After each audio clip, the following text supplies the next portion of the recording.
This is a revision lesson for AQA Psychology A-Level, Paper 1, Topic Attachments.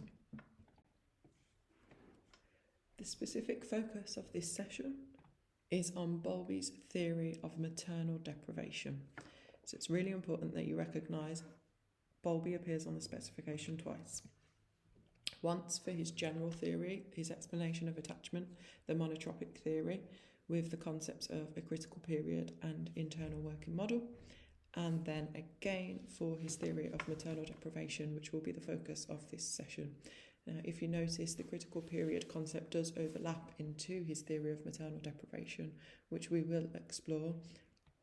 And another point worth noting for Bowlby, particularly his theory of maternal deprivation, is that it is separate to Romanian orphan studies and the effects of institutionalisation. So, what is maternal deprivation? Well, Bowlby defines it as the emotional and intellectual consequences of separation between a child and their mother or mother substitute.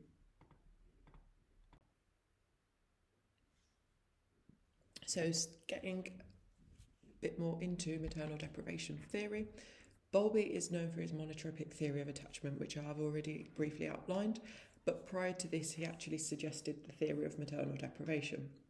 This is his famous quote: "Mother love in childhood is as important for mental health as are vitamins and proteins for physical health."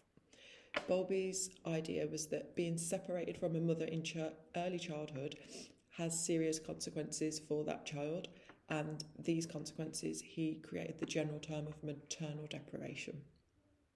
So if you notice, this is where the concept of a critical period overlaps, because Bowlby cites the critical period both in his monotropic theory but also in his maternal deprivation theory.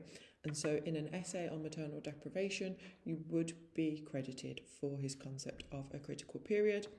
This is because Bowlby suggests that the first 2.5 years of a child's life are a critical period. So if a child is deprived of emotional care for an extended duration during this critical period of 2.5 years, then psychological damage is inevitable. And that's a really important concept, inevitable. So he talks about this idea that these consequences will be lifelong. Bowlby also discusses that this risk can continue up to the age of 5. So it's whilst the critical period is 2.5 years, these risks are still possible up to the age of 5. The effects on development that Bowlby refers to as a result of maternal deprivation can be categorised into 2 broad areas. One, intellectual development, and secondly, emotional development. So the effects on intellectual development, Bowlby explains that deprivation in the critical period can lead to mental retardation, which is the technical term for an abnormally low IQ. Now, this is supported by evidence of Goldfarb in 1947, who took a sample of 30 orphan children, half who had been fostered by the age of 4 months and the other half who remained orphans. What Bowlby found through the fostered children that had more emotional care was that their IQ was higher. So the IQ was assessed at the age of 12 and found that their IQ had an average of 96 compared to those who remained orphans who had an IQ of 68, which is in that mental retardation range. Moving on to the emotional effects Bowlby distinguishes. He says that children who experience maternal deprivation will not be able to form normal relationships. And the term he gives this is affectionless psychopathy, which is the inability to experience guilt or strong emotions for others. Affectionless psychopathy is associated with criminality due to some of the characteristics being a lack of remorse and guilt for a lack of guilt for their actions.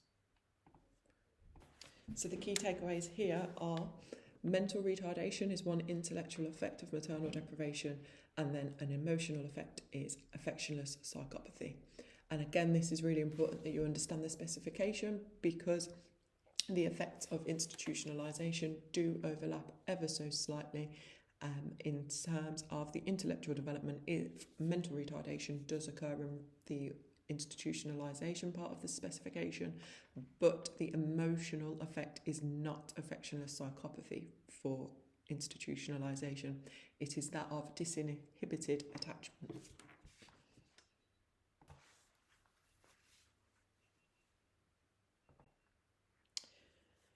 So, Bowlby's 44 Thieves can be used as a piece of A01 to outline research into maternal deprivation and to help you sort of articulate the emotional effects of maternal deprivation. But it can also be used as a piece of A03 in that it is supporting evidence for the theory. And as you'll see a bit later on in this session, we can use it to evaluate and engage critically with Bowlby's theory. So Bowlby's 44 Thieves, as the name suggests, he had a sample of 44 thieves, and each of these images are to represent some key components of his study. So 44 thieves that were interviewed and their families were interviewed, and compared it to a group of 44 teenagers who were aggressive but not criminals. So the aim of this study was to investigate the link between affectionless psychopathy and maternal deprivation. There's an opportunity for you to pause now, make any notes on this procedure, or compare with previous notes that you may have on this study.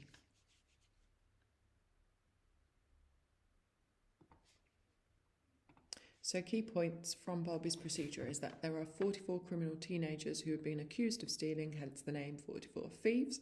They were interviewed for signs of affectionless psychopathy. They were interviewed by Bowlby himself. Bowlby also interviewed their family members, and the point of interviewing family members was to try and find out whether these thieves had experienced prolonged separation from their mothers. Bowlby compared these 44 thieves to a control group of 44 non-criminal but emotionally disturbed young people, and the idea of having this control group was to see how often maternal deprivation occurred in children who were not thieves.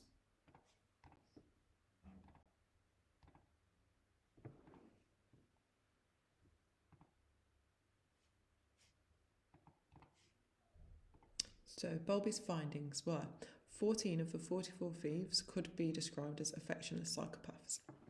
12 of those 14 had experienced prolonged separation from their mothers within that critical period, and only 5 of the remaining 30 thieves had experienced separation. 2 out of the 44 from the control group had also experienced early separations, which allowed Bowlby to conclude that prolonged early separation, or maternal deprivation, causes affectionless psychopathy. So we now have an opportunity to evaluate Bowlby's maternal deprivation hypothesis theory.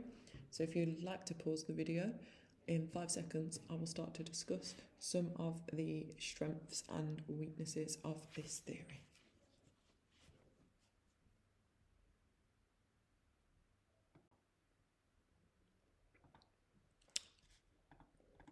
So the first evaluation point that you can use for Bowlby's theory is that there is actually contradictory evidence for maternal deprivation, and this was by Kolachova, who studied 2 Czech boys that were locked in a cupboard by their stepmom. So they were isolated from the age of 18 months up to the age of 7 years, and these ages are crucial because that is within the critical period, and even beyond the 5 years that Bowlby suggested could still have a risk. But they were eventually looked after by 2 loving adults, and they appeared to recover fully. So there were no intellectual or emotional long-lasting consequences, as Bowlby's theory suggests. Therefore, this demonstrates that damage is not inevitable, as Bowlby suggested, during the critical period, and that prolonged separation or maternal deprivation does not always lead to damage. This is a case of very severe deprivation, and it had good outcomes for the children. So that sentence there can be used in appeal paragraph to really articulate why this study is particularly useful to criticise Bowlby. The second and third evaluation points that we can use are flawed evidence for the fact that Bowlby carried out his own supporting research. He interviewed the family members and he conducted the assessments of whether the teenagers had affectionless psychopathy. So this means he might have had some bias with his findings. He knew what he was looking for, he knew what he wanted to find, and so there's going to be researcher bias within that to support his own claims. However, you can counter-argue that in this study, which found that actually separating baby rats from their mother for as little as a day had a permanent effect on their social development. So although Bowlby's evidence is flawed for what we've said above, there is other evidence to support the theory of maternal deprivation. Now, students tend to have a tendency to use any study on animals as a counter-argument to criticise. However, I would advise against that, because then your evaluation stops being thorough and effective and clear and starts to sort of just go off in all different angles. So you want to stick to Bowlby having flawed evidence, but the fact that there is also evidence from rats that does support his view. And the final evaluation point is another criticism that Bowlby's theory is flawed to begin with, because he fails to distinguish between deprivation and privation. So deprivation is the loss of a primary attachment figure after the attachment has developed. So that mother figure or mother substitute is around, but the child becomes deprived because they have suffered loss from that care. Whereas privation is just not forming any attachment in the first place. So there's no loss because there has never been an attachment. So Rutter criticises Bowlby. Rutter argues that actually the severe long-term damage that Bowlby claimed was deprivation is actually a result of privation. So you can conclude this Peel paragraph and this point by saying that Bowlby might have actually overestimated the effects of deprivation, and you could then link back to the fact that he may have found such consequences, such severe consequences due to his flawed evidence. We have now reached the end of the session on Bowlby's maternal deprivation hypothesis. Thank you for watching, and I hope you found this useful.